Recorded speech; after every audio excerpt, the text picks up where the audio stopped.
This is a true story. The reconstructions are based on original cockpit voice recordings and eyewitness accounts.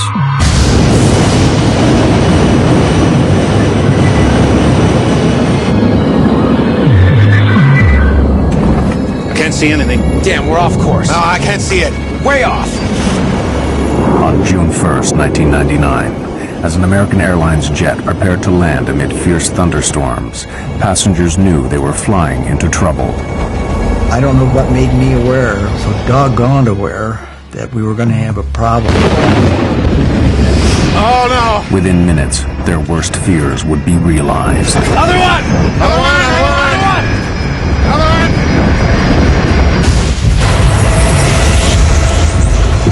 I'm yelling, get away from the plane. Run. Get away from the plane. I don't know where we're at, but there's a road that goes around the airport. Well, we got a lot of people hurt. This film tells the story of a tragic and avoidable disaster. The investigation would reveal a lethal combination of pilot error, the devastating effects of severe weather, and a dangerous race to keep the plane on schedule. It would also uncover disturbing evidence of an industry-wide failing, one that could kill again at any time.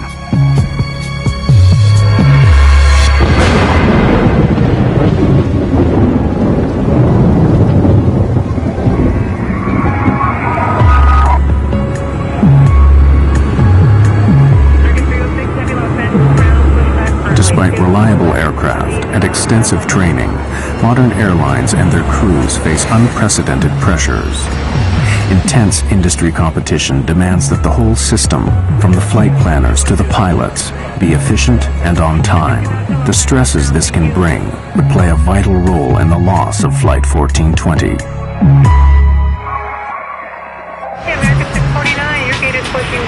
For a large operator like American Airlines, the pressures begin with the complex task of scheduling their vast fleet.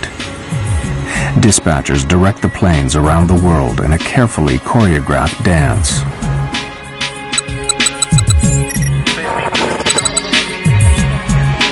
The strain of maintaining this efficiency affects the entire system.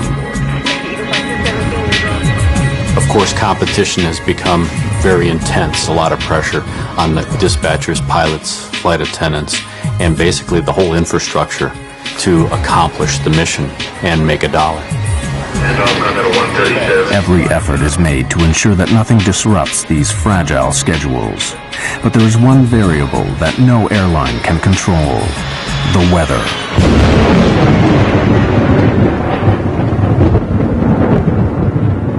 The southern states of America are especially prone to severe weather, where storms not only cause delays, but pose extreme dangers to commercial jets. Delays, scheduling problems, and fierce thunderstorms would all conspire to turn a routine flight into a terrifying race against time. On June 1st, 1999, American Airlines Flight 1420 is running late. The movement of the storms, everything is sliding to the southeast. So yes, we do have a stormy evening headed our way. The delay of Flight 1420 put pressure on the pilots even before takeoff. The responsibility can fall on flight crews to keep a tight schedule on track. Dispatch, please. Yeah, it's Michael Arago. Crews have strict legal limits on their duty time.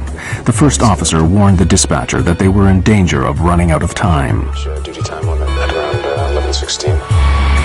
The flight had to take off within the next hour or be canceled. And the pilots also became aware of another pressure caused by deteriorating weather near their destination. The pilots had a weather briefing that they got before they departed Dallas-Fort Worth, which provided the forecasts, the weather alerts. The dispatcher and the captain preparing for the flight looked at the weather information and thought they could get to Little Rock before the thunderstorms impacted. The 139 passengers just wanted to get home. I was traveling with my son and my daughter. We were coming home from our vacation. It was my daughter's first flight. The plane was late and there were a lot of delays, of course. It was tiring, it was frustrating, it was late at night. They soon began to sense that Flight 1420 was racing against the weather. As they called for us to board the plane, and they wanted us there and just to get on really quickly, just get on, sit down, put your seatbelt on, we're going. They did mention that there was bad weather between us and Little Rock. They wanted to get ahead of the bad weather coming into Little Rock. Finally, over 2 hours behind schedule, Flight 1420 leaves Dallas. Unknown to the crew, the storms are already moving towards Little Rock. 40 minutes later, Flight 1420 is 100 miles from its destination. At this point, the voice recorder transcript reveals a calm and steady cockpit routine. American 1420, you gonna still want lower? So far, it's okay. So far, so good, ma'am. American 1420 will let you know. The first officer on American 1420 was a new hire. He had just recently completed training, and he had been paired on one of his first trips with this management captain. So now you had a very experienced pilot sitting in the left seat with the company, paired with a relatively new hire. Bushman and Oragel are clearly relaxed as they plan their approach and landing. 25 for 24, set and armed. Think this stuff's gonna work out pretty well? Yeah, we're almost down to max landing weight. There's a moon out. Or a spaceship. Oh, it's the mothership. Center pump's coming off. All right. The pilots are keeping a close eye on the storms ahead. Onboard weather radar scans a cone-shaped area of sky in front of the plane. Potentially severe storms show up in red. There's your big watt diddly. Yeah, we gotta get over there real quick.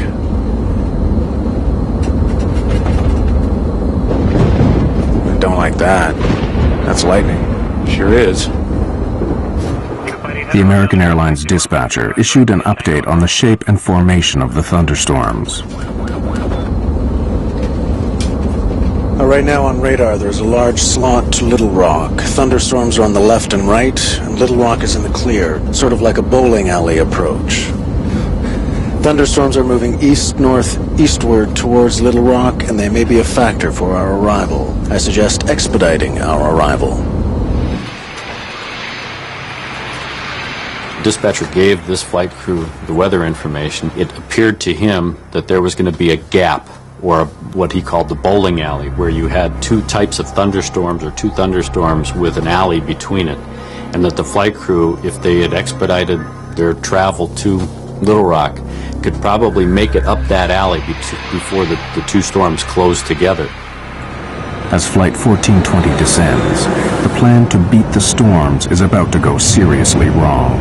The pilots do not realize that the walls of the bowling alley are closing in.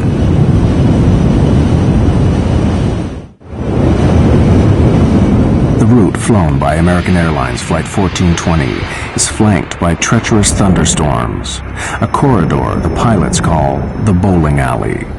With 80 miles to go, the route to Little Rock still appears to be clear. This is the bowling alley right here. Yeah, I know. In fact, there are the city lights. Straight there. You want to go down? Not yet, but pretty soon. We're about 80 miles from the airport, and we started our descent toward it. Quite a light show on the side of the aircraft, and we're going to be passing that on our way to Little Rock. It's been a pleasure having you aboard our short flight, and I'd like to take this opportunity to thank you for flying American Airlines. The lightning seemed to be on both sides of the plane. It lit up the inside of the plane. Very quick, just kaboom type lightning, which was a little scary. There was quite a light show off to the left. Normally that doesn't get pointed out. If you go past the Grand Canyon, that gets pointed out, but not a lightning show.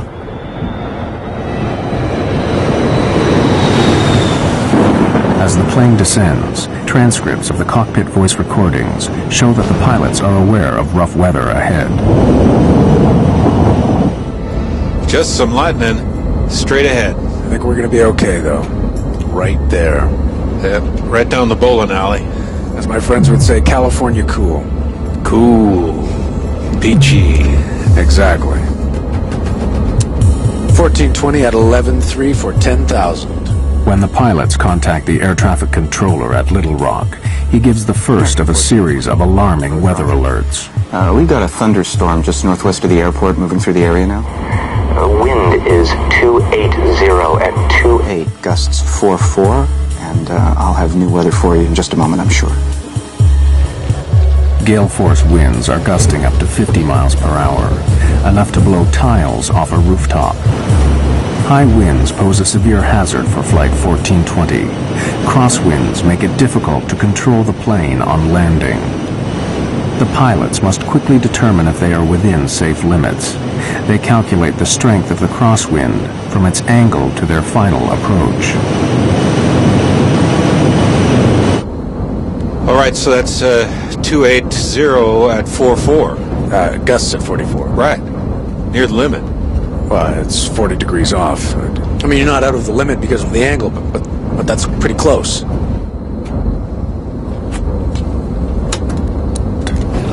Flight attendants, prepare for landing, please. The pilot's attention now returns to the bad weather ahead.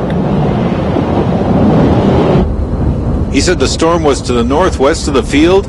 You said northwest. Yeah. Lightning strike, you said storm. But the task of tracking the storms is made more difficult by the lack of sophisticated radar at Little Rock. American 1420, your equipment's a lot better than what I have. How's that final for 2-2 left looking?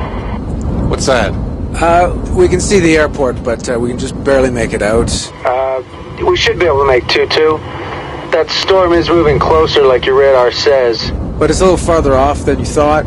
The controllers are going, well, your radar is better than mine, so forth.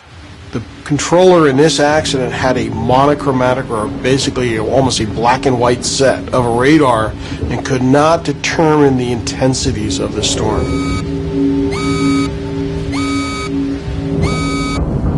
The controller calls in with more bad news.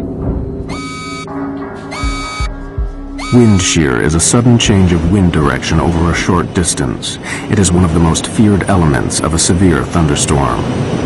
To combat constantly shifting winds, the pilots are forced to throw away all their previous approach plans and start again.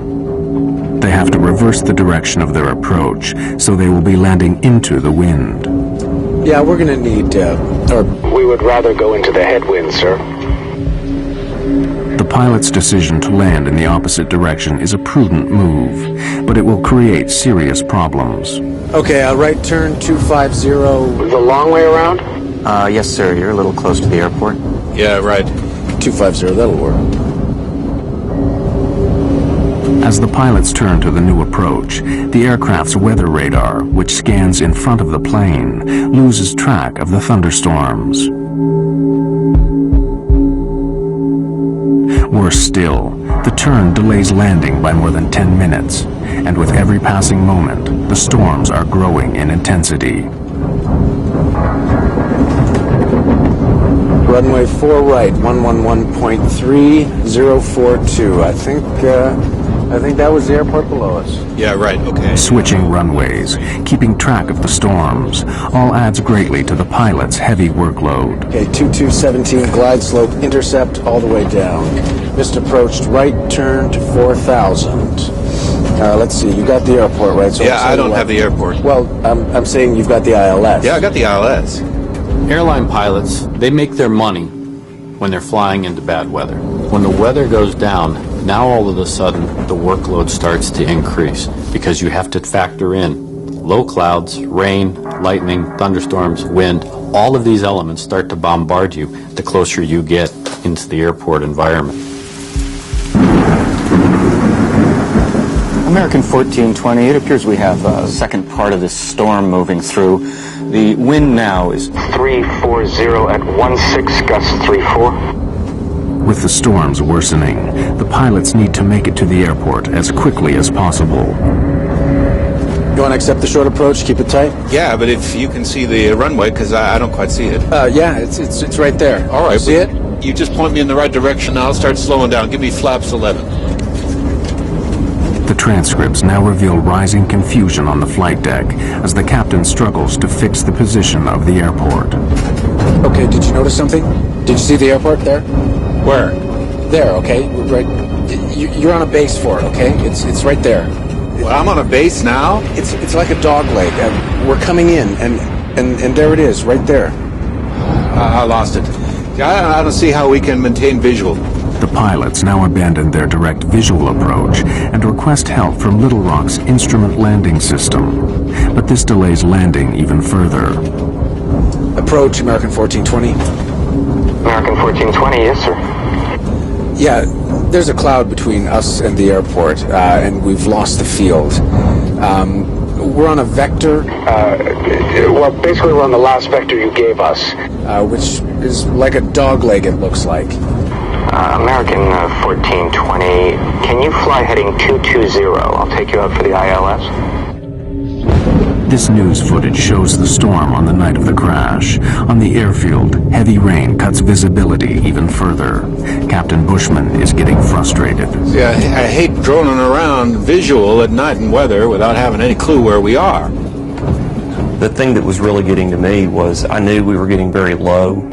I knew that the rain was not letting up and that we were being jolted around quite heavily. See how we're going right in the middle of this crap? Right. Approach, American 1420. I know you're doing your best, sir, but we're getting really close to this storm, and we'll keep it really tight if we have to. The plane was rocking and rolling at that point. It was pretty doggone unstable. I don't know what made me aware, so doggone aware, that we were going to have a problem. I don't know what did that.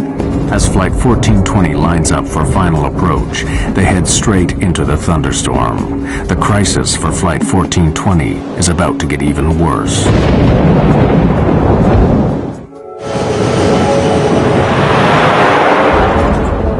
With Flight 1420 minutes from touchdown, severe thunderstorms give the pilots another major problem.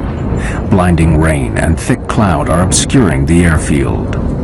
The visibility on the runway, known as RVR, is only just above the regulation limit of 2,400 feet. We're going right into this. American 1420, right now we have heavy rain on the airport. I don't have new weather for you, but visibility is less than a mile. And the runway 4-right RVR is 3,000.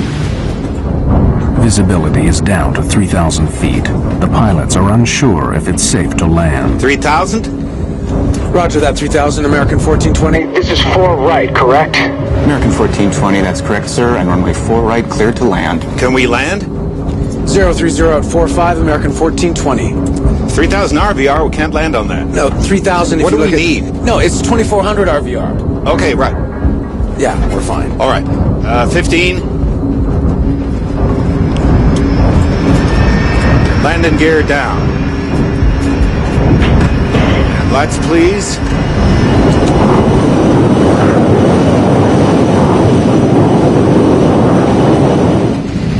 As we descended through a very dark black cloud. The rain seemed to be going horizontal.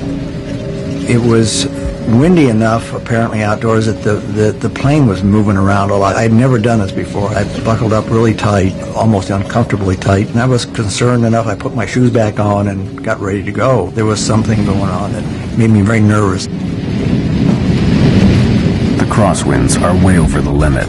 The pilots could divert to another airport, but they don't, and the weather gets worse. Wind shear alert. Center field wind 350 at 32. Gusts 4-5. North boundary wind 310 at 29. Northeast boundary wind 320 at 32. The jolts seemed to be much stronger than I'd ever felt. You could tell that the thunderheads were extremely close to the plane. I said words to the effect that if he tries to land in this weather, we'll crash. Flaps 28. Add 20. Then visibility falls drastically below the limit. American 1420, the runway 4-right RVR is now 1,600. Damn!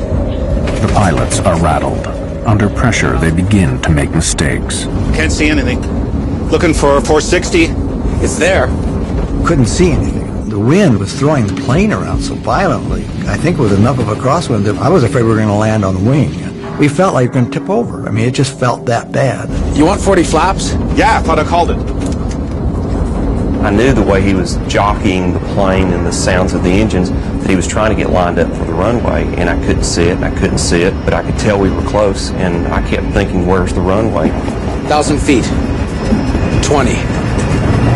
40-40 land. This is a can of worms.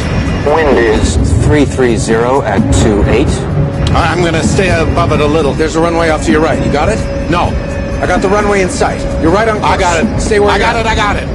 Most of the people at that point in the plane were just holding on really tight, just looking forward. I mean, like rigid. I suspected the worst. I mean, I really did. We might not get down.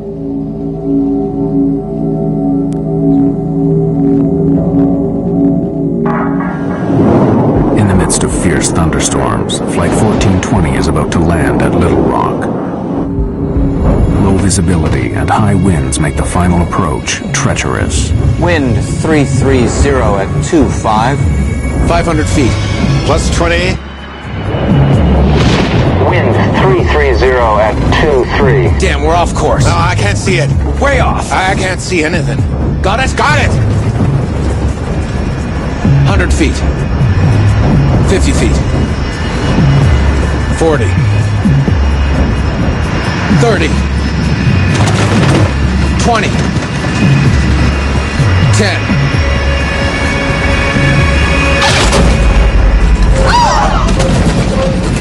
We hit the runway real hard. We didn't slow down. We're down. We're sliding. Oh, no. We were still going very, very, very fast. And at that point, I thought, we're dead. On the brakes!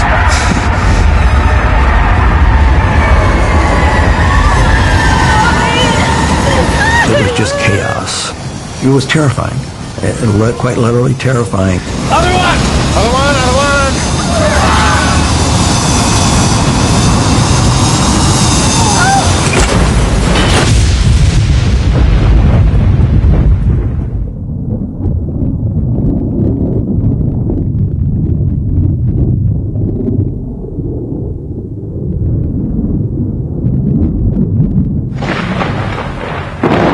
When the plane actually stopped, there was a moment of absolute, total silence.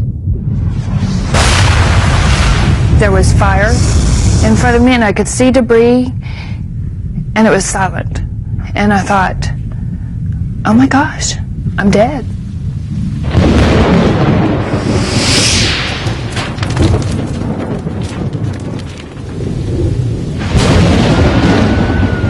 Within those minutes, I heard a small scream, and I heard it get louder and louder and louder, like it was on a megaphone. And it hit me, that's my daughter. And it's like, oh, okay, we've got to get out of here. You know, we got to do something. The passengers struggled to get out before fire engulfed the cabin. I had a broken scapula, dislocated shoulder, and cracked ribs, and all sorts of stuff going on, but I didn't feel a thing. I just wanted to get out. I was not going to die in that thing. I got out of that plane probably in 10 seconds. It's like being in war. Go, go, go. I'm yelling, get away from the plane. Run. Get away from the plane. Go, go, go.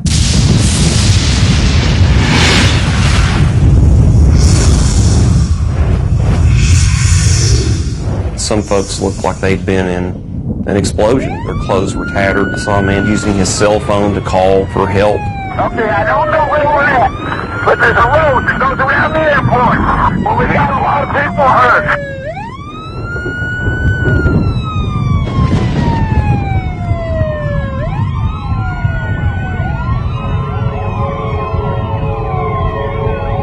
Traveling at almost 100 miles per hour, the aircraft ran off the end of the runway, plowed down a 25-foot embankment, and slammed into a steel walkway. The plane was ripped into several pieces. The wreckage finally came to rest on the muddy banks of the Arkansas River.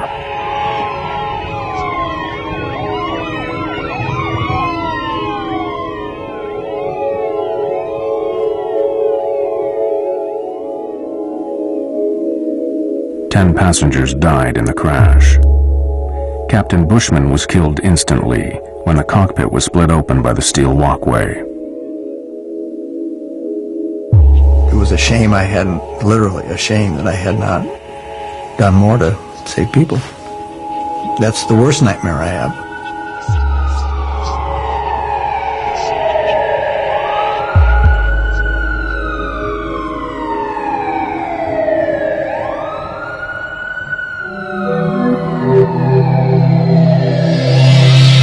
The U.S. National Transportation Safety Board was notified immediately. Greg Feith was the NTSB's chief investigator.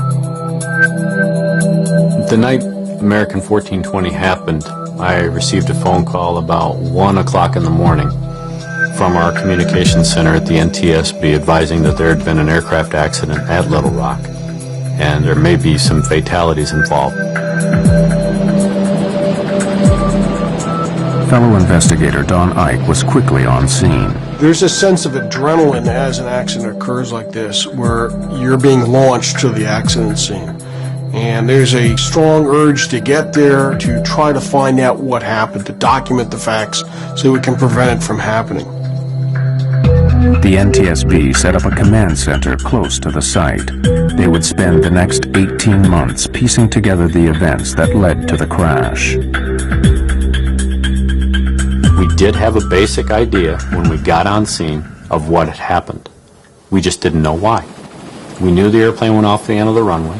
We knew that the pilots couldn't stop it. We knew that the aircraft was destroyed going through this catwalk. We knew that the subsequent post-crash fire killed people. We just didn't know why at that point. The NTSB worked backwards from the impact, piecing together the sequence of events from final approach all the way back to Dallas-Fort Worth. The first question for investigators was why the pilots had been unable to stop the plane. Analysis of the tire tracks left by the skidding plane showed a complete loss of control after touchdown. When you look at the width of those tire tracks, you then see that the airplane wasn't going straight, but in fact was sliding sideways. Here you have this machine that weighs 130, 140,000 pounds. It has 100 or so people on it. It is sliding uncontrolled off this runway. Something had gone terribly wrong on landing, and investigators wanted to know why. They questioned the survivors of Flight 1420, who would provide an extremely important clue.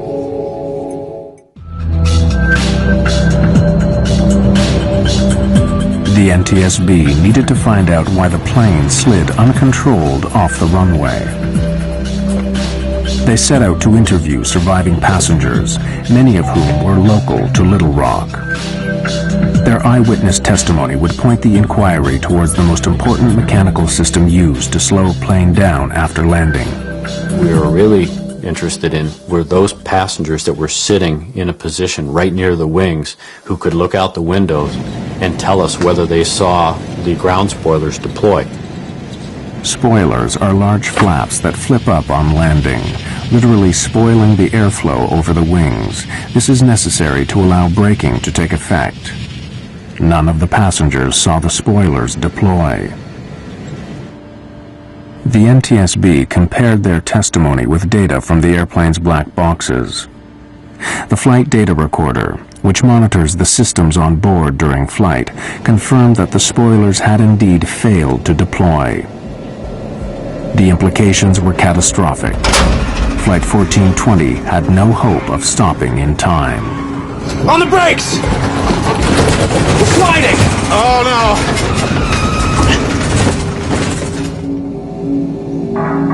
So was the failure of the spoilers to deploy a mechanical problem? Or in the confusion of final approach, was it pilot error? To find out, the NTSB would make clever use of the cockpit voice recorder, or CVR. You want 40 flaps? Yeah, I thought I called it. One of the key elements that the CVR team was listening for was the setting of the spoiler handle.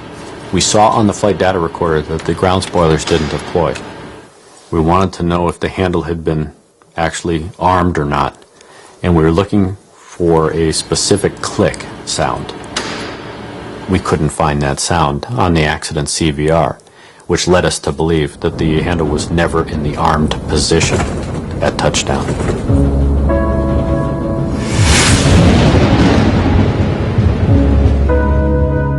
Intensely busy in the cockpit, the pilots simply forgot to arm the spoilers. Had they deployed, the MD-80 aircraft might have overshot the runway, but it would have stopped before hitting the catwalk. The pilots had made serious and ultimately fatal errors, but investigators wanted to know why. They suspected that pressures earlier in the flight led to these mistakes. They turned their attention to the weather.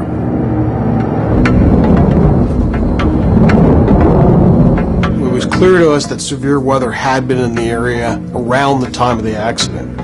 How it played a part was one of the things we had to try to discover. And putting the radar images in, the observations, trying to put it all together, would take weeks, of course, to get this information done. The NTSB wanted to know what role the weather had played in the crash, and had the pilots been fully aware of the dangers. See how we're going right in the middle of this crap.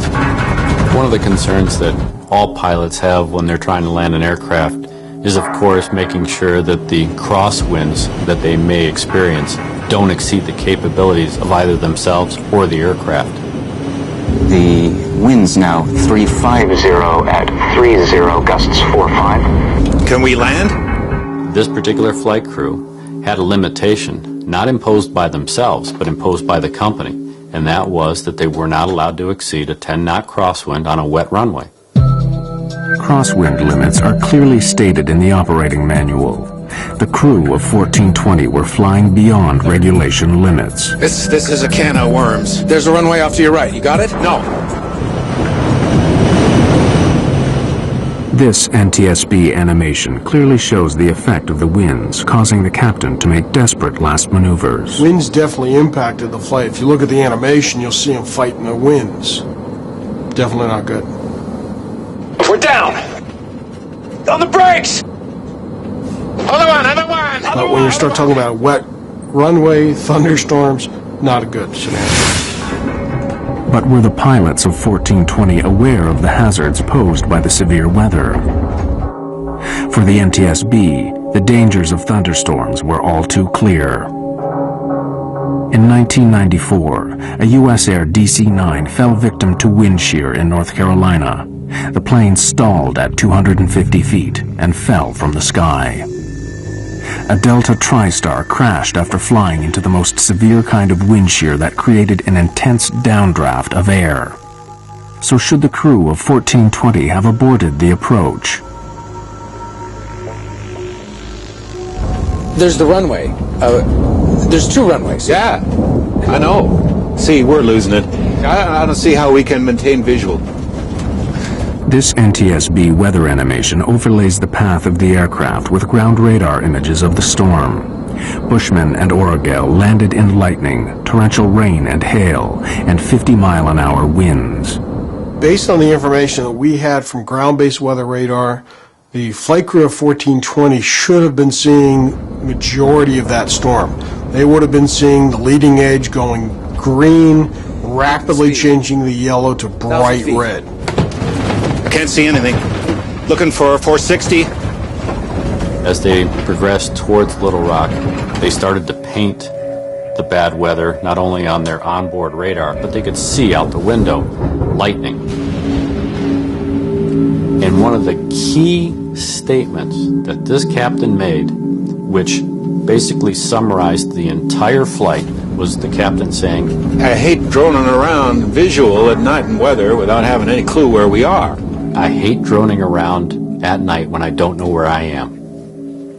That was such a key statement. It was at that point, by an experienced 10,000-hour captain, that he should have abandoned the approach going into Little Rock and either gone to his alternate or made his way back to Dallas. But to make a statement like that and then continue an approach to an airport where you have a thunderstorm in progress over the airport is a recipe for disaster. But the pilots were not the only ones to be heavily criticized. As the investigation continued, American Airlines flight policy would come under fire. An industry-wide scandal was about to be exposed.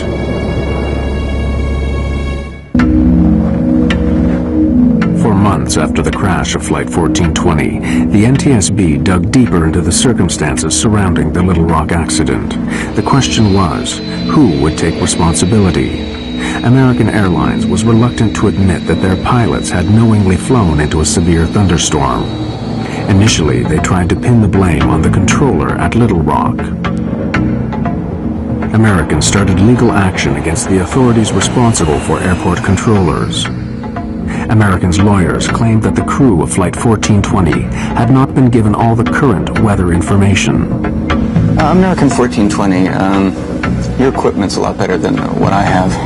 How's that final for 22 left looking? But after interviewing the controller at Little Rock, investigators were unconvinced. It's highly unlikely that the flight crew wasn't sufficiently informed about the nature of the weather and the severity of the weather, not only en route, but of course during the course of the landing at Little Rock. The focus turned back on the pilots. Lawyers representing the passengers were determined to get American to accept liability for the crash. I mean, it is about money in a way, because you want to make them pay. Because I saw the letters that they would write back to my lawyer, minimizing what we had been through, minimizing my daughter's burns, cuts, the psychological effects it had on my son at age 15, and my daughter and me, and just minimizing everything. So you want to find a way to hurt him. Renee Solomons and many other survivors attended the NTSB public hearings held in Little Rock 8 months after the disaster. With the captain dead, the co-pilot was the first to testify. As we went off the end of the runway, I could see the runway lights coming up, and I knew we were going off the end of the runway. I couldn't see anything in front of us, and all I thought was the gear would collapse, and we would continue to slide. It's got to be okay. And then all of a sudden, I felt the impact. I followed it as close as I could. You bet. I mean, I wanted to know what happened. I went to all of the NTSB hearings. I was outraged. I was mad. For me, they didn't ask him the right questions. You know, I wanted to ask him, what were you thinking? Why did you all play chicken with our lives? The co-pilot's testimony was highly controversial. In his account of the final moments of the flight, he claimed to have told the captain to abort the approach, otherwise known as a go-around. Who can call for abandoning the approach? Either pilot. Did you call for a go-around at any time? Yes, sir, I did. It sounds like after reviewing the tape, you can definitely hear the go and the around. It seems like he talked the same time I did, and I looked over at him, and he brought the airplane back on course. However, when NTSB specialists studied the cockpit voice tapes, they couldn't hear this statement. Damn, we're off course. No, I can't see it. We're way off. Even though he stood by that statement, we could never validate it. That led to a controversial finding because we weren't really sure if that took place or not. The NTSB asked tough questions of the co-pilot, but was American Airlines training also at fault? Greg Feith put an American Airlines manager on the stand.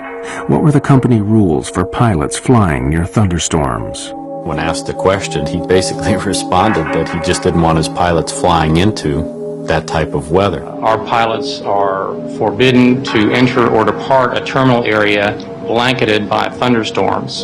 To the NTSB, this policy simply wasn't clear-cut enough. Well, that's a very subjective call for a pilot. Pilots need boundaries. You have to set limits. If there's convective activity, that is thunderstorm activity, it's within 5 nautical miles of the airport. There's lightning, there's wind shear. Don't go there.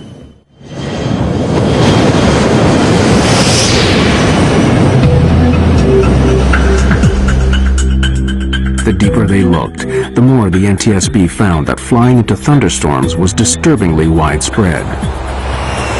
Extraordinary evidence given at the hearings revealed that the problem was industry-wide.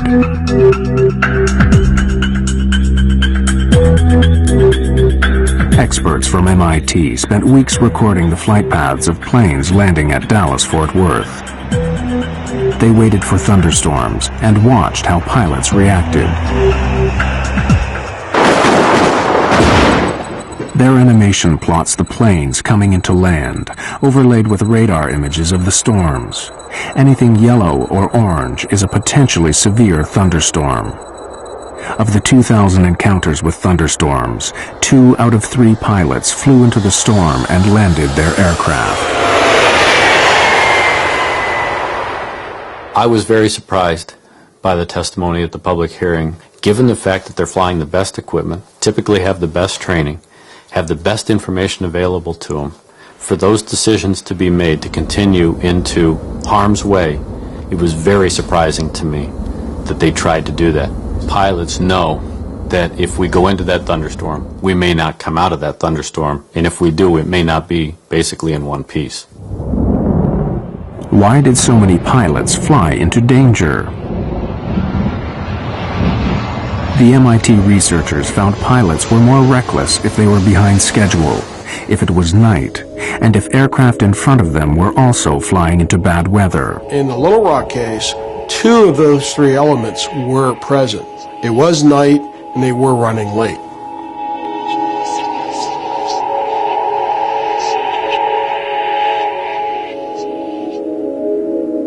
The MIT investigation was chilling evidence that the crash at Little Rock was part of a much wider problem.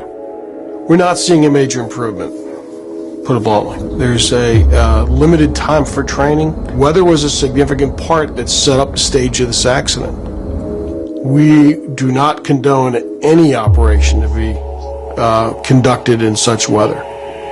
It is a known severe weather hazard, and it should have been suspended, no operation. The root causes behind the crash went even deeper. Why were the pilots so determined to land? Greg Feith found the answer back at Dallas before the flight even left the ground. There he found signs of a deadly condition in aviation, known as get-there-itis. There may have been a sense of get-there-itis. The flight crew knew that they were pushing their 14-hour duty day. It had been a long duty day. The airport's right there. Let's try it. Let's see if we can accomplish the mission. Pilots are goal-oriented. We're mission-oriented. We will stick our nose in there to try and see if we can accomplish the mission. Sometimes we will accomplish that mission, but sometimes we get too far into it that we can't bail out. We don't have any more options, and bad things happen. The pressures of get-there-itis sparked a fatal series of mistakes and misjudgments. No, I can't see anything. Looking for 460. At the end of a long day, rushing to beat the storms and get the passengers to their destination, the crew of Flight 1420 made the basic mistake that cost 11 people their lives. They forgot to arm the spoilers. They were so busy trying to get the plane on the ground that they forgot to do what they needed to do. They didn't have time to do it. After the accident, American Airlines revised their checklist procedures.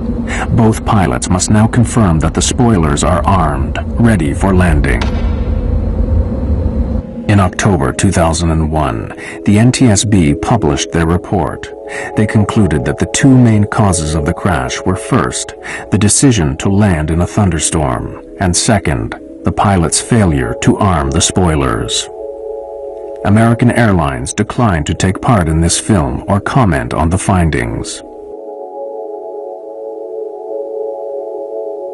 As an investigator, I had over 2 years to basically criticize and determine what the captain was trying to accomplish.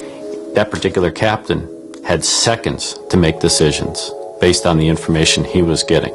And while it's unfair for an ex investigator like myself to start pointing the finger, I wasn't there. I blame them, but I'm not angry per se at them. I don't waste my time with anger on them. They'd got nothing but flack.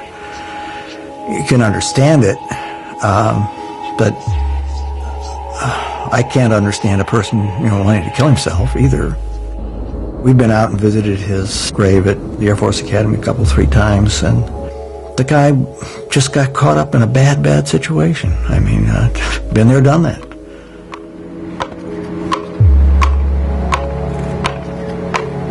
One year after the crash, the survivors of Flight 1420 gathered at the site to remember those who died. For surviving passengers, the effects of the crash are long-lasting and profound. We, as a family, worked long and hard to work through it. We had many talks. It blew apart a lot of relationships. You find out who your real friends are. I cannot do enough to mitigate what happened to the individuals on an airplane. Life is a precious thing, and you're definitely here for a very short time. You know, all of a sudden, your life looks like about a second and a half long. People ask me if I'm okay. Well, no, I'm not okay. No, we'll never be okay. I mean, what is this okay stuff? You're different. And deal with it. I mean, that's the way we're going to be. The day after it happened, when Adam and I were in the hospital in Samantha, Adam and I got up and we looked out the window and we just couldn't believe that life went on.